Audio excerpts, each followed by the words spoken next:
When you put this much effort for a two-dimensional men shark, but you won't do it for anyone IRL. Priorities.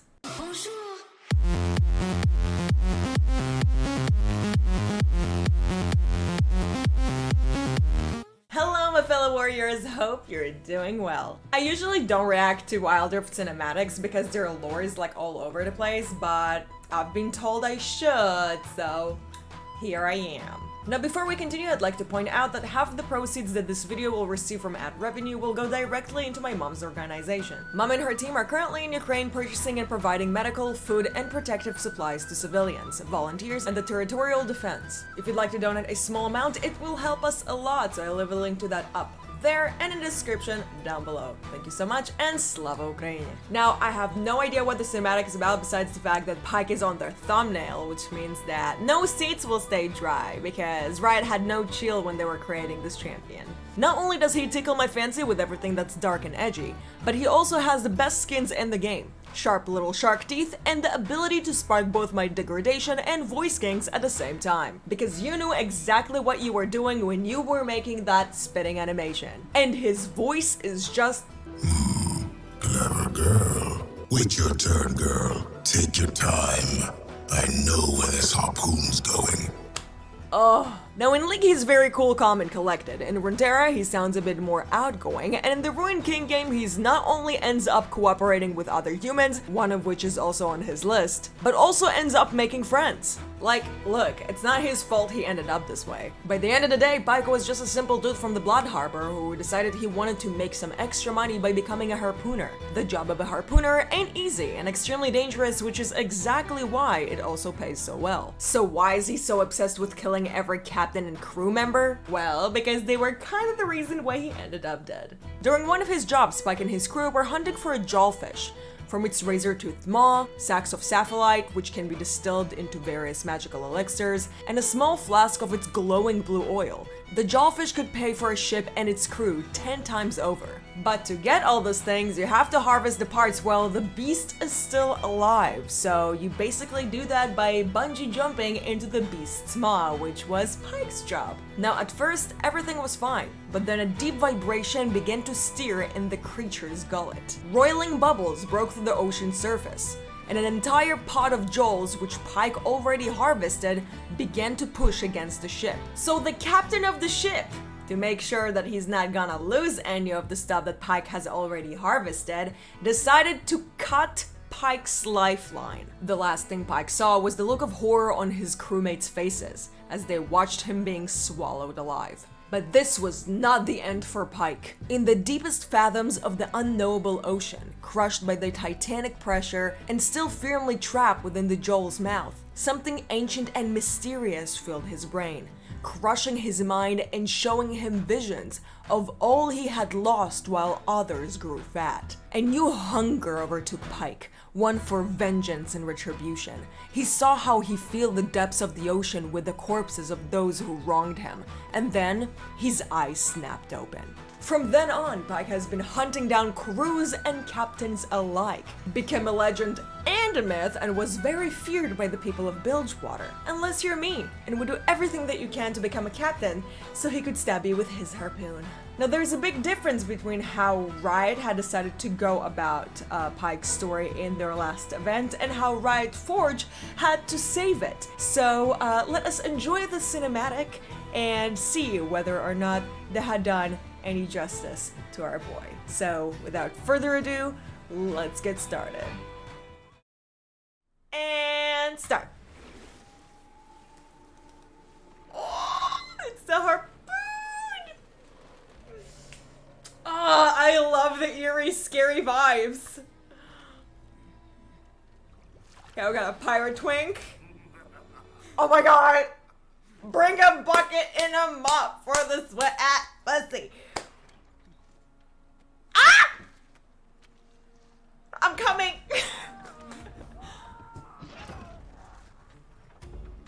He killed the captain. I love how he just like casually just walked through the door. Ah! Me next! Me! The coins! Ah! No, baby, don't run. Don't run. Just accept it. Just accept it. Just accept it.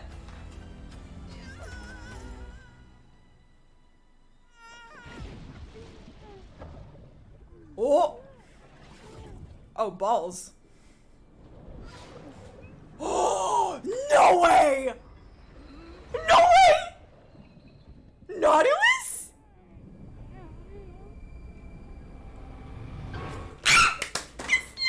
Oh my god!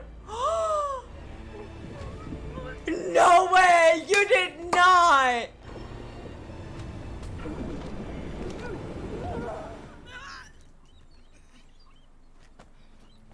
He was saved?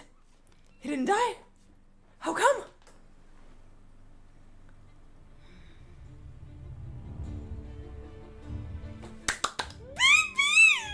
Oh my god! Oh my god! You have no idea how perfect this is.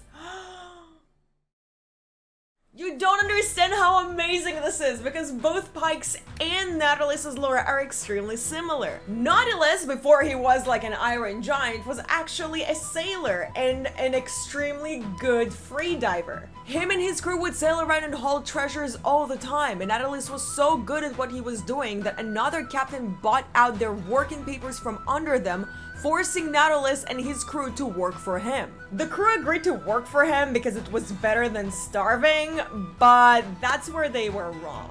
The new captain, who came from a foreign port, brought a massive iron suit with him and bolted Nautilus into it. The suit was meant to sustain the underwater pressure, but Nautilus was not feeling it, and for a good reason. Not only was this entire situation extremely sketch, but the captain himself was a foreigner who was not aware of Bilgewater's customs, like paying a tithe for the bearded lady. Which, by the way, Nautilus was a lot more concerned about than the fact that he was bolted into a fucking Iron Maiden. Nautilus was lowered into the water, and the closer he was reaching to the bottom, the more he realized that it was not a treasure his captain was looking for, but some slumbering eldritch power. Not try to escape upwards, but all he could do was watch the outline of his ship fade away as everything went black. But just like with Pike, not realize that the darkness could no longer hurt him.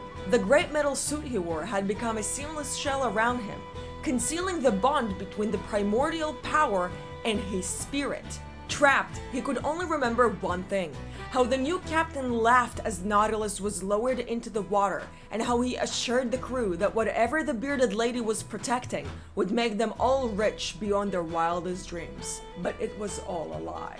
Nautilus vowed that all would pay the ocean's tide, and he himself would see to it. But by the time Naud got to the shore, years had passed, and he couldn't find a trace of his captain or their crew. There was no life to which he could return, no revenge he could take. Instead, he returned to the sea, allowing his anger to surface on the greedy and gutting their ships with his mighty anchor. So as you can see, these two had very similar fates.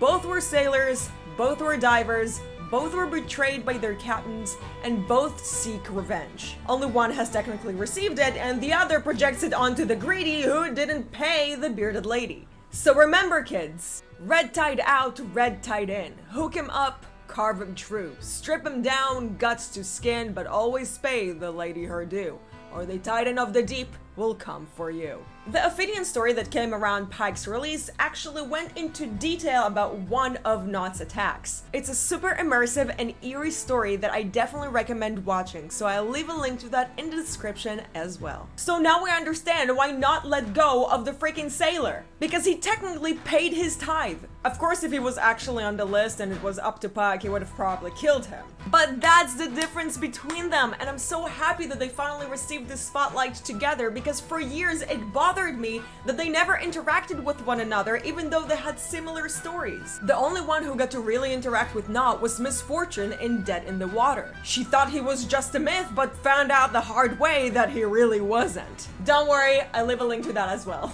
Long story short, if you're ever in Bilgewater, don't fuck with myths, don't become a captain, keep a coin in your pocket, and always pay the tithe. Now before I end the video, there was just one little thing I wanted to talk about, and it's that primordial being Naud was seeing at the bottom of the waters. In his lore, they specifically stated that it was a primordial ancient being. The only other primordial and ancient being that we have heard of was Fiddlesticks until now. So I wonder if what he had seen down there was something to do with the bearded lady herself, the Lord of Joy 𝗨𝘀, or maybe something else entirely. Let me know in the comment section below what you think about that. But yeah guys, that's all for today. If you enjoyed the video, please don't forget to like, subscribe, and comment for the algorithm. And if you'd like to support the channel, you can check out my Patreon and or donation page. Thanks so much for watching, and I hope to see you next time. Bye bye. Bonjour.